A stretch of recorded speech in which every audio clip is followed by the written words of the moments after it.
Ну, в Большом театре зрителя не видел, а здесь я его видел, потому что, ну, как бы, это разные жанры, да. Во-вторых, когда танцуешь спектакль, ты, если честно, вообще не думаешь о том, кто пришел в зал, потому что тебе надо хорошо исполнить все, не посрамить себя и вообще то доверие. А здесь, ну, здесь другое. Потом для меня впервые такая встреча за пределами России, вот, ну, чтобы это было в Европе. Одно дело, когда я ездил в бывшие ну, так скажем, советские государства какими-то творческими встречами, это было немножко другое. Здесь все-таки русский дом. Ну, я очень рад, если людям было приятно и интересно. Для меня самое главное. Ну а все остальное, вообще артист о зрителях не имеет права судить. Он должен хорошо делать свое дело. Ролан был фантастический человек, и мы с ним познакомились в 2001 году, когда возникла идея его постановки балета «Пиковая дама». Его карьера была очень длинная, и так просто сложилось, что это было его второе обращение к этому произведению. У него был незакрытый гештальт, он когда-то поставил в театре на Елисейских полях для Михаила Барышникова спектакль «Пиковая дама» на музыку Копель. И, ну, спектакль оказался очень неудачным. И он всегда говорил, что несмотря на то, что Барышников танцевал как бог, сам спектакль был очень, ну, не удался. И когда возникла такая идея что-либо поставить для Большого театра, к нему обратились, он сказал: я хочу поставить «Пиковую даму» еще раз.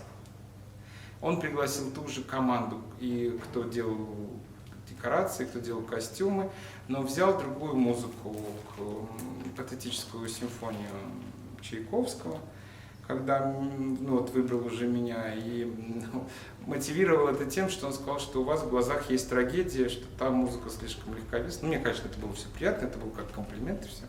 Но, понимаете, я работал уже не просто с признанным гением, а человеком с Олимпа, совсем с Олимпа. И он откровенно говорил, что это его последняя работа, так и произошло, это его последний спектакль. Но этот спектакль был очень успешным, потому что он получил всевозможные театральные награды. Мы его танцевали и в Лондоне, и в Париже. В Париже вообще был какой-то триумф, когда мы его исполняли.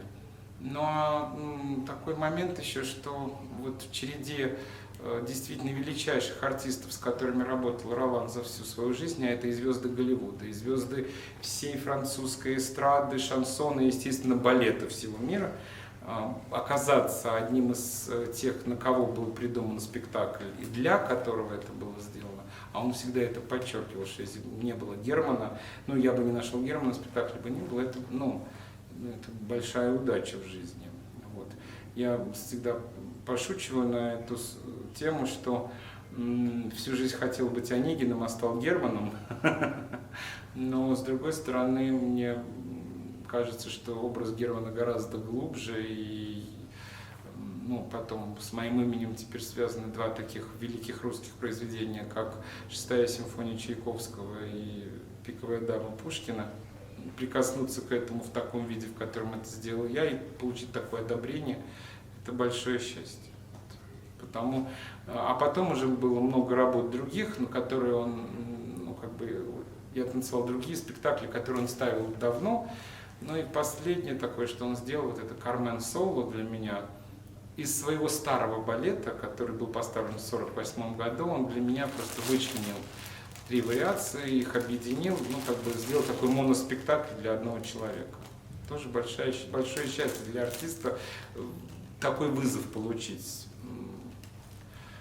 В общем, он один из тех людей, которых я вспоминаю всегда с большой ностальгией и радостью, потому что, общаясь с ним в жизни, это был такой пласт французской культуры, настоящей Франции, который, ну, он меня очень много водил по-разному. Мы с ним много очень проводили время в Париже, в Токио, в Женеве, в Лондоне он прилетал. И мы очень много гуляли по музеям, по городам. Он мне рассказывал про каждый дом, там, кто здесь жил, с кем он общался. Это было очень интересно. Это был своеобразный университет. Я считаю, что мы представляем одну из самых величайших стран мира, действительно, не только самую большую географически, но еще и действительно страну с удивительной культурой и историей. Нельзя сказать, что какая-то страна лучше, какая-то хуже, это было бы неправильно. Каждая страна самобытна, но во всем том, что происходит в мире, хочется, чтобы мы сами себя уважали гораздо больше. Может быть, не кичились этим, но уважали точно больше. И знаете, когда-то написал потрясающую басню Михалков старший, что мы знаем, есть еще семейки, где наши хаят и бронят, все смотрят на заграничные наклейки, а сало русское едят. Да?